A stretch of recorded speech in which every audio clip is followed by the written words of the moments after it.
Gelitik ini ya. Kebetulan yang dirikan itu teman-teman Gus semuanya di Gontor. Gus ini kan Muhammad Dino kan itu.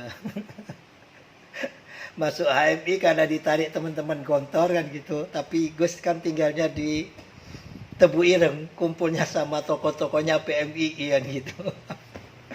Ya teman-teman sekalian, sebenarnya partai baru pasca reformasi yang paling siap itu adalah PKS daripada PKB sendiri. Ya PKB karena ada Gus Durnya waktu itu ya kan, karena orang-orang NU sendiri sebenarnya sudah pasca hitoh kembali kepada hitoh 66 itu tidak bergairah lagi kiai-kiai khususnya itu di partai kan gitu.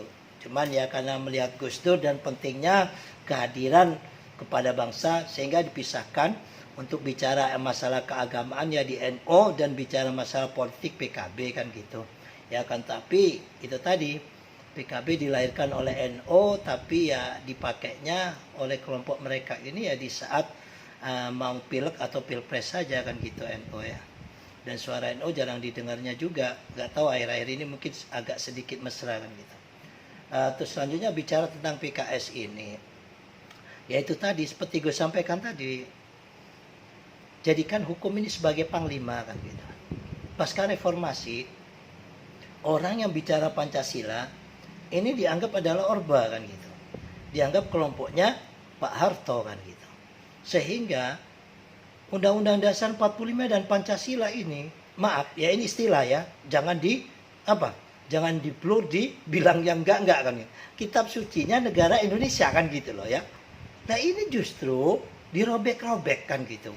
Di amandemen sehingga nilai atau future daripada founding father kita mendirikan bangsa ini ya jauh antara apa? Api dengan panggangannya. Matang enggak kan gitu ya kan? Gosong enggak kan gitu. Nah di sini kalau kita kembali kepada Pancasila kita sebenarnya ini bangsa kita ini di era Orde Lama ke Orde Baru. Apapun yang berbau Orde Baru, baik buruk maupun jelek, dibuang jauh-jauh kan ya.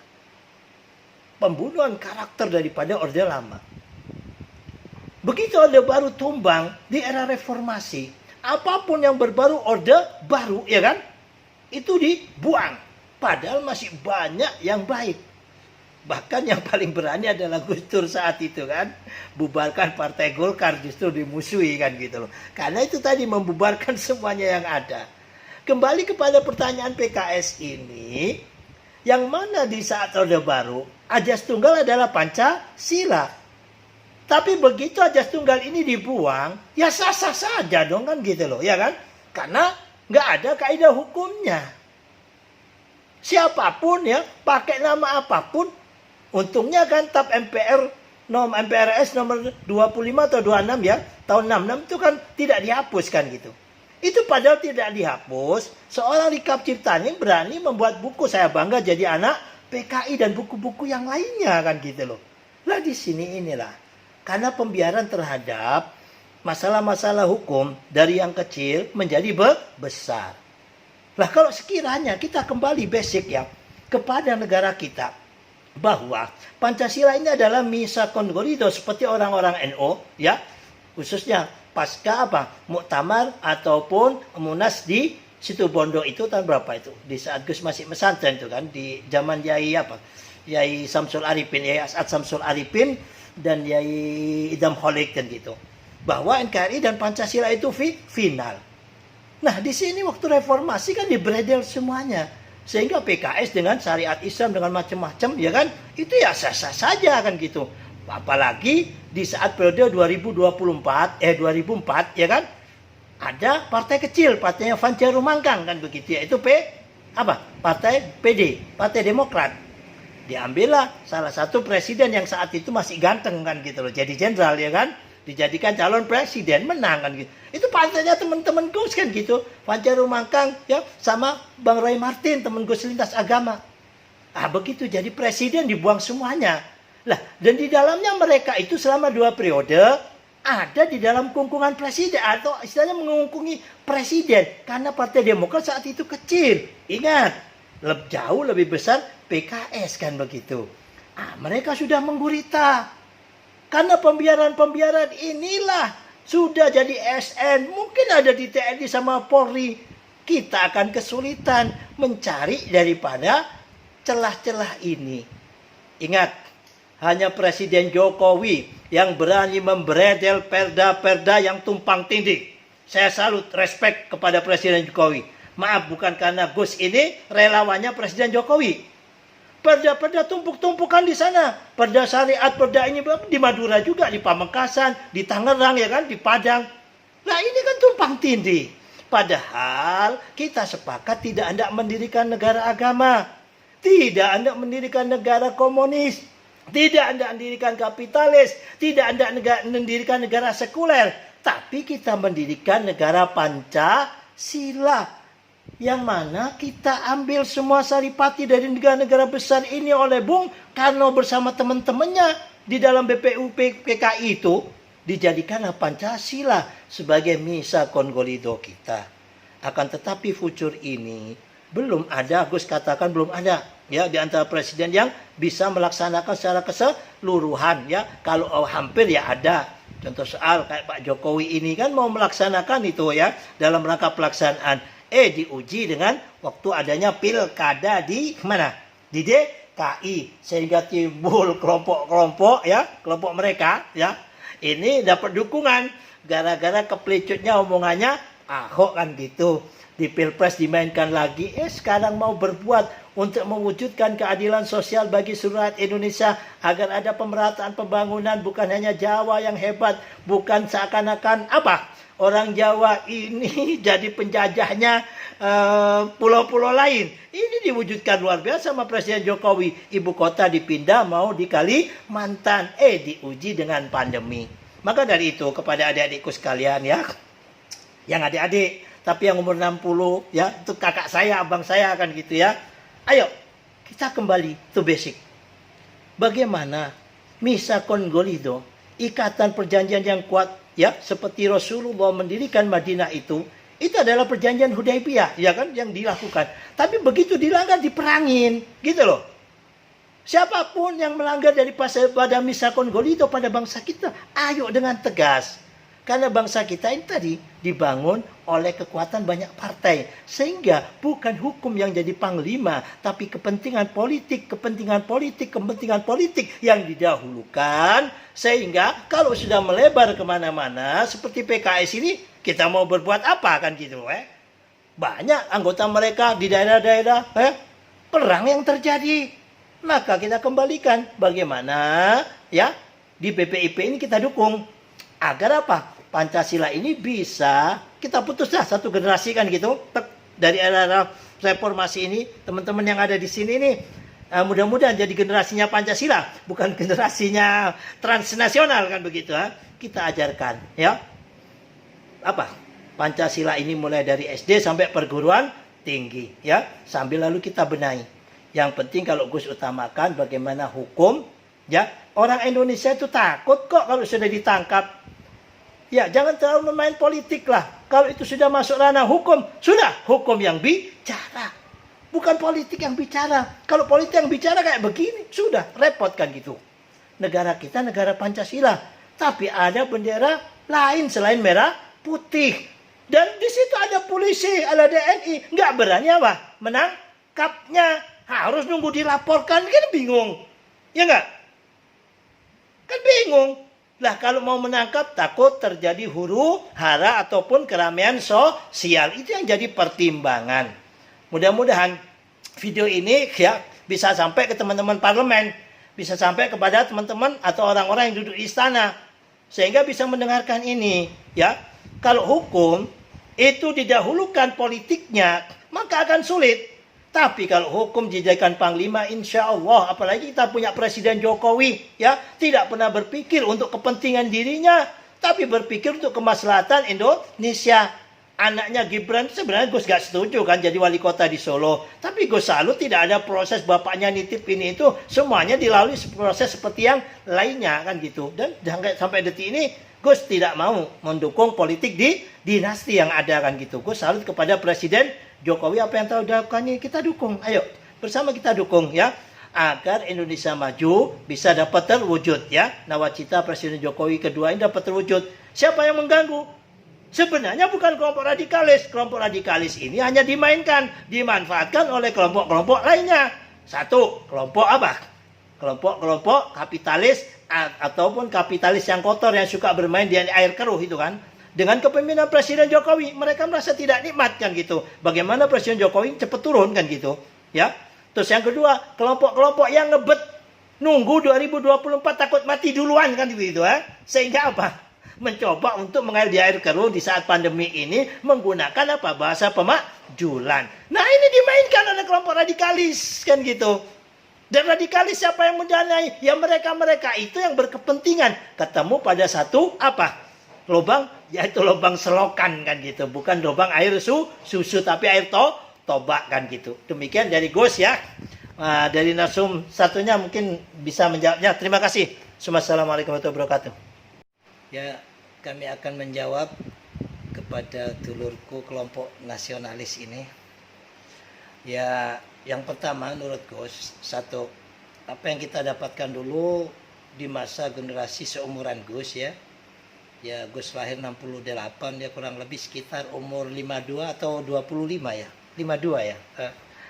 Nah, yaitu penanaman nilai-nilai PMP atau Pancasila.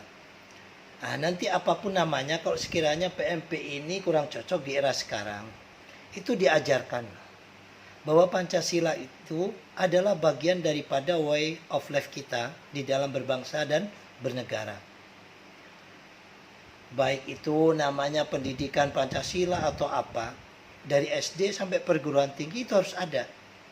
Setidaknya dengan adanya pelajaran itu, kita sudah memotong satu generasi dari kelompok generasi reformasi kemarin ini, sama halnya di saat era Orde Lama ke Orde Baru.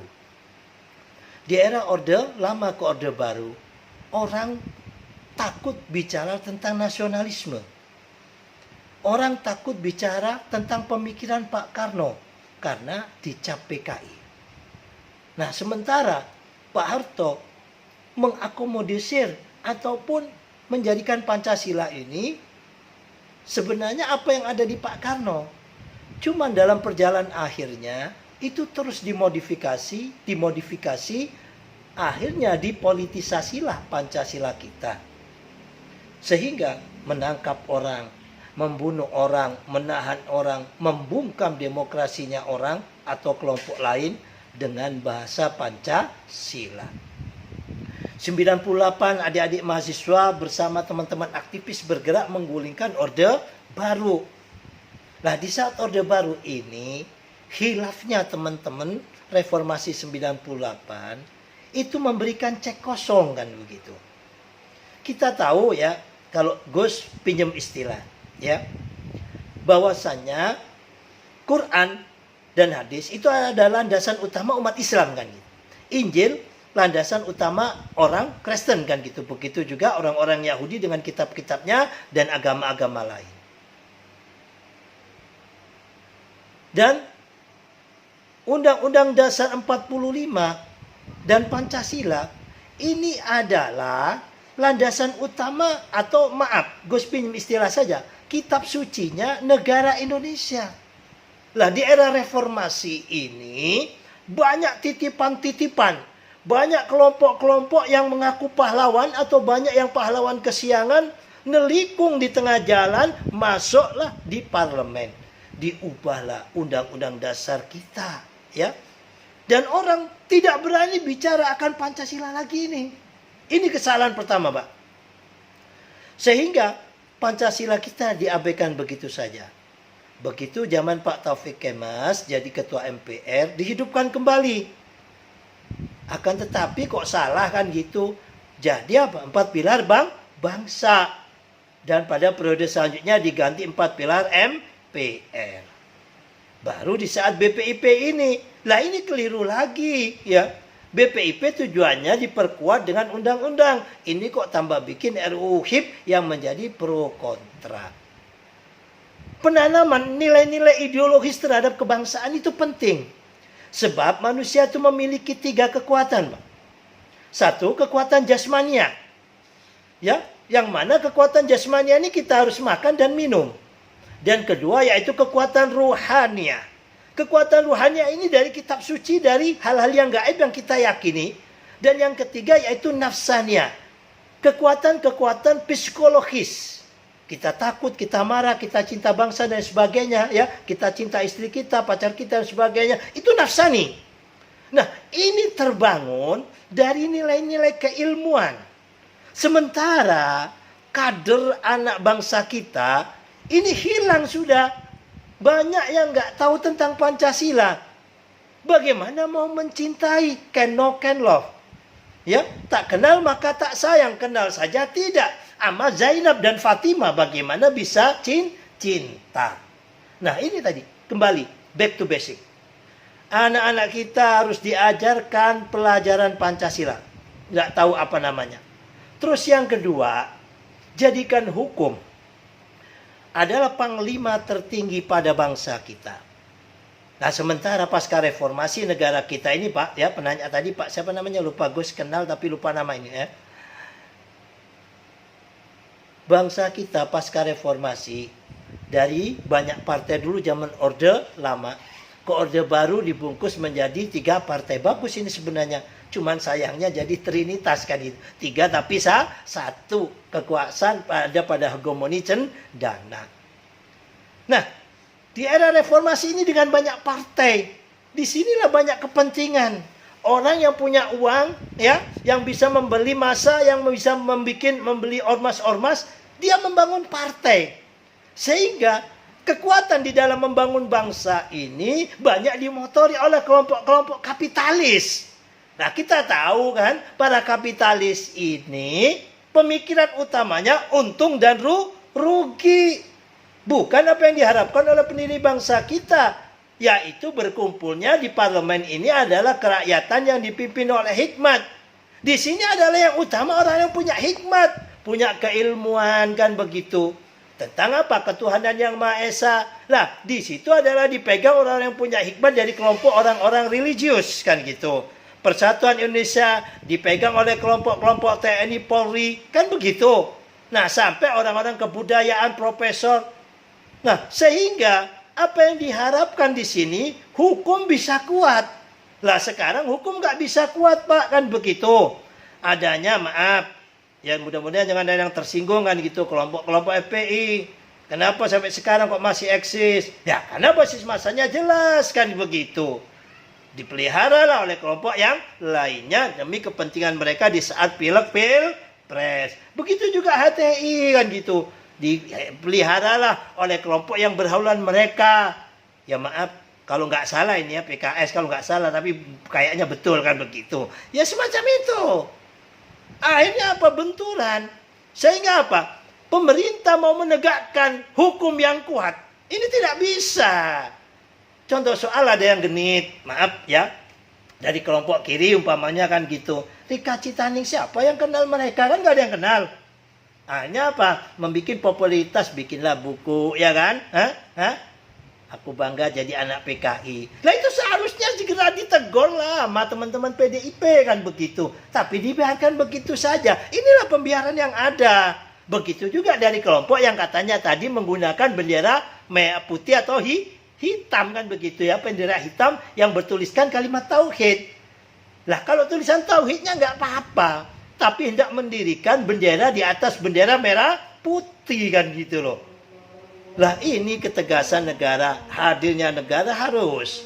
Tapi kalau tidak, ada pembiaran sana, pembiaran sini. Kata teman-teman di Facebook, hanya dengan materai 6.000 selesai masalah. Ya kan? Terus ada kelompok, ya kan? Adiknya presiden, ya nggak perlu saya sebut. Adiknya mantan presiden, partai besar. Itu juga menistakan agama. Jadi rame kan begitu. Akhirnya apa? Hukumnya dipending karena kedekatan dengan semacam ini. Tapi kalau kita jadikan Pak ya, hukum di atas segalanya, hukum sebagai panglima tidak pandang bulu, maka akan takut orang itu ya. Ini mungkin itu yang Gus dapat sampaikan. Sehingga kalau sudah hukum menjadi panglima utama, itu nggak tahu pakai bahasa agama kek, nggak tahu pakai bahasa nasionalis kek, atau bahasa kanan, bahasa kiri, selama melanggar daripada kitab suci negara Indonesia, yaitu Undang-Undang Dasar dan 45, Undang Dasar 45 dan Pancasila, maka harus ditindak tegas. Kalau ditindak tegas, Gus yakin tidak akan berani orang yang macam-macam. Sekarang ini dengan materai 6.000, datang toko menjamin daripada yang ditahan. Luluslah si Cina itu siapa? Louis itu ya kan? Hah? Dan itu pada ini yang menjadikan bangsa kita itu kacau. Mungkin itu yang dapat Gus sampaikan ya mengenai pembangunan gedung itu tadi, banyak itu terjadi. Sebenarnya Pak, mengenai yang ketiga, pembangunan gedung itu perlu pendekatan persuasif. Ambil tokoh-tokoh yang utamanya siapa di sana, ajak makan, ajak bicara, kan gitu, ajak kerja sama tentang pembangunan tersebut. Insya Allah orang Indonesia, khususnya orang Jawa ini, selama ada silaturahim, bisa kok berjalan dengan baik. Kalau nggak bisa, kapan Gus luang waktu ya, Gus akan datang ke Jawa Tengah sana, ajak bicara lah tokoh-tokoh di sana. Demikian mungkin disambung oleh narsum yang lainnya. Terima kasih.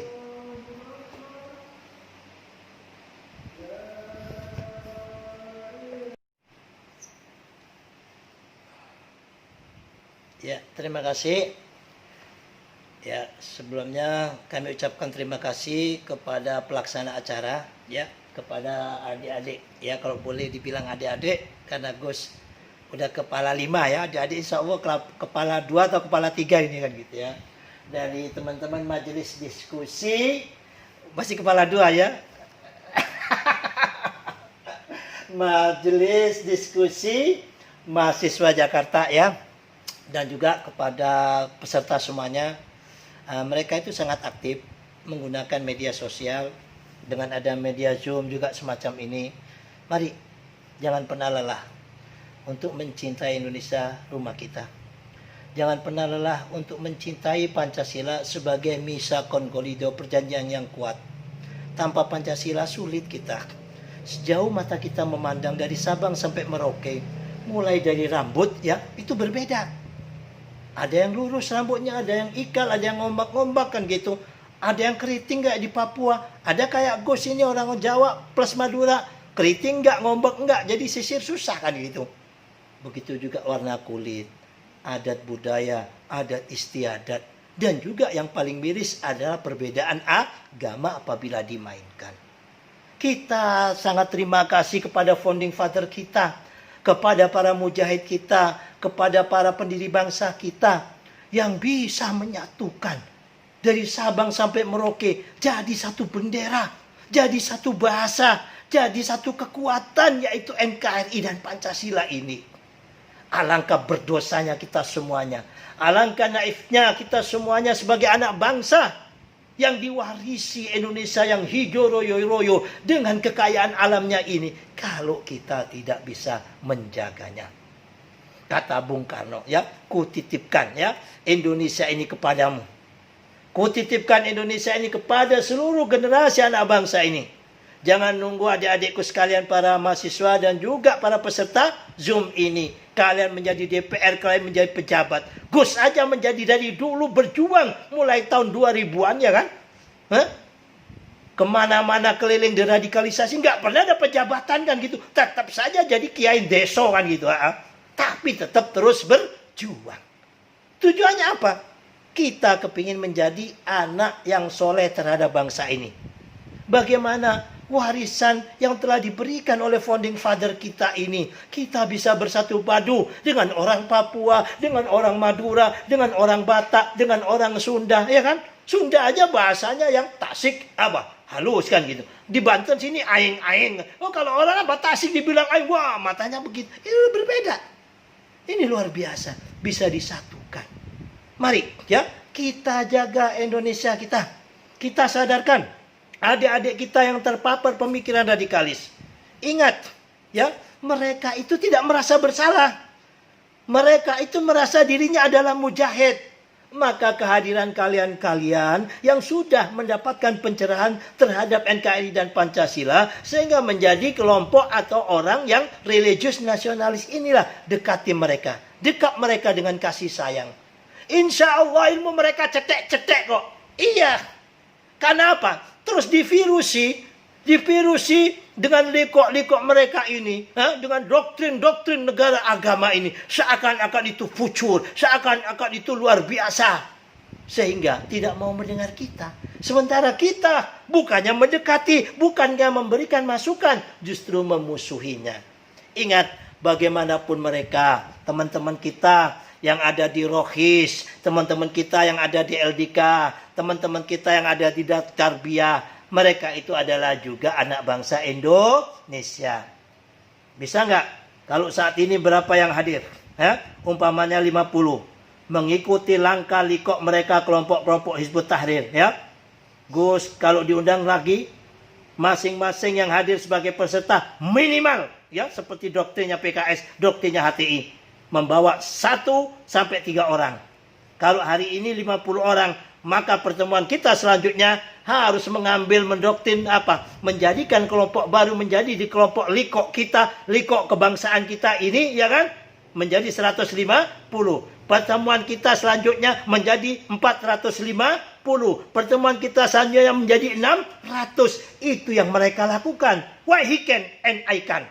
Kenapa mereka bisa? Kita yang mayoritas kok tidak bisa? Karena kurang adanya kemauan. Demikian dari kami. Jangan pernah lelah menjaga Indonesia rumah kita.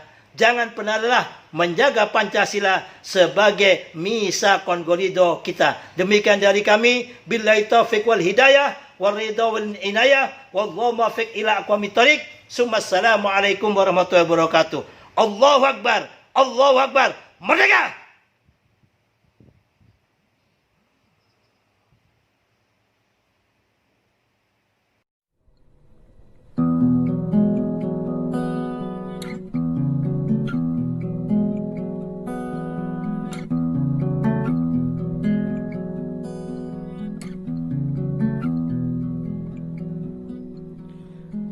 Pancasila,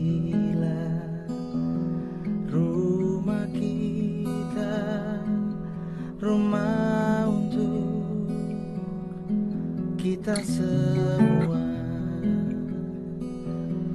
Nilai dasar Indonesia,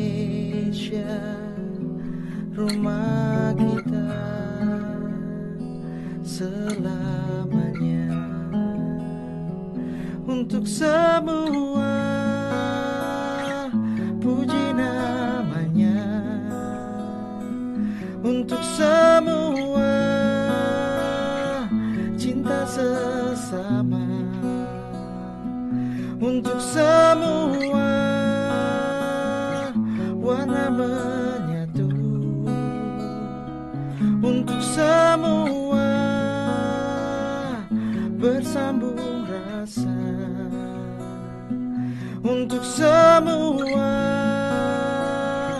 saling membagi. Pada setiap insan sama dapat, sama rasa.